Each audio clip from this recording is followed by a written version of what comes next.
Carol. Oke, silakan. Terkait meninggal dunianya Paus Fransiskus nih,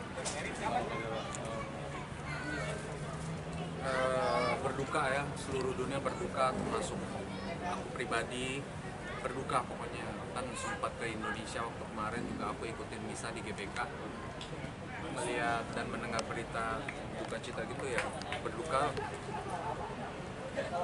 Tapi kok mengenal sosok Paus gimana sih? Hah? Mengenal kalau sosok melihat sosok Paus Fransiskus kemarin pas di Jakarta. Nah ini ya, bisa dibilang sih orang suci kali ya, aku bilang sih. Aku ngeliat adem, mukanya tenang gitu pada saat di GBK mimpin apa ibadah juga. Pada saat lewat depan aku juga aku ngerasain tuh kayak ada Roh Kudus jalan apa, wah pokoknya adem deh ngeliat dia itu. Nggak ada dosa-dosa. Ada dosa, pasti ada dosa, namanya juga manusia gitu. Tapi aku lihat sih namanya juga Bapak Suci kan, Bapak Suci Paus gitu. Aku lihat orangnya baik banget. sebelumnya kan pernah dirawat juga karena pneumonia gitu ya. Nah, sendiri tahu nggak sih waktu itu beritanya? Tahu, pernah dengar dan beliau kena sakit itu kan. Dan mudah-mudahan ya cepat sembuh gitu, sempat sembuh terus drop lagi kali. Terus dengar kabar duka, sedih banget lah gitu. Tapi termasuk yang ngikutin beritanya pas Paus sakit.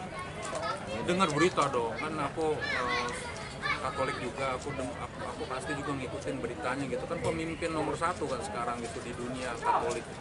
Aku dengar berita. Ngikutin juga berarti ya? Kenapa? Ngikutin juga? Ngikutin.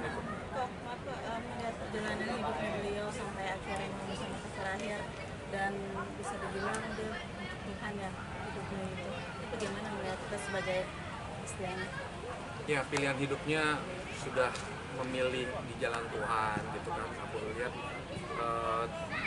beliau juga memimpin umat Kristiani Katolik, begitu juga menjadi sosok yang sangat dihormati, dan juga beliau juga memilih untuk di jalan Tuhan gitu. Jadi aku pikir nggak gampang, jadi beliau tuh nggak gampang gitu. Seumur hidupnya melayani Tuhan. Jadi udah nggak mikirin duit. Dia mana ada mikirin duit. Mikirinnya udah gimana dia menjadi salesman Tuhan untuk menyebarluaskan kebaikan Tuhan gitu. Supaya semua orang tuh jangan salah melangkah dan masuk surga gitu. Itu kan tujuan utama yang mulia gitu kan. Nggak dibayar loh dia gitu. Mana ada mikirin duit, mikirannya ya udah ke Tuhan terus. Dengan profil yang sangat sederhana dengan nama yang besar sekali, menjadi contoh dia masih di umat Kristen.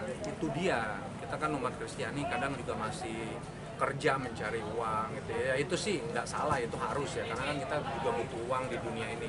Tapi at least ya jangan mendewakan uang aja gitu. Uang cukup aja, cukup beli helikopter, cukup beli rumah, nggak, pokoknya cukup aja udah. Pokoknya cukup itu udah, nggak kekurangan, kelebihan boleh, nggak kekurangan aja, itu aja, cukup aja lah. Dari sosok beliau yang kokoh bisa ambil apa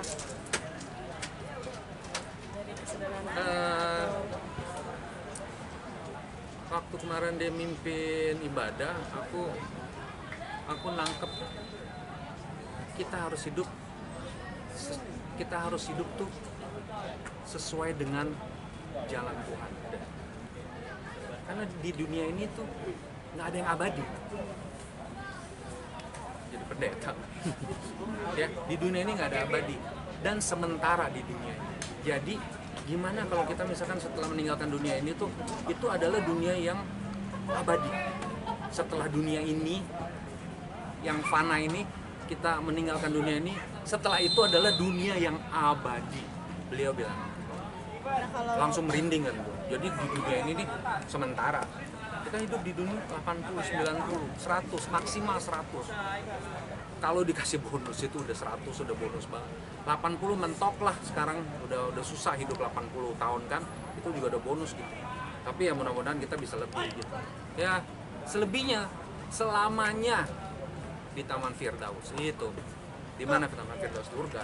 Kalau tokoh beliau sendiri tuh biasanya kuburnya tuh di atas tuh, apalagi kan dia Vatikan ya.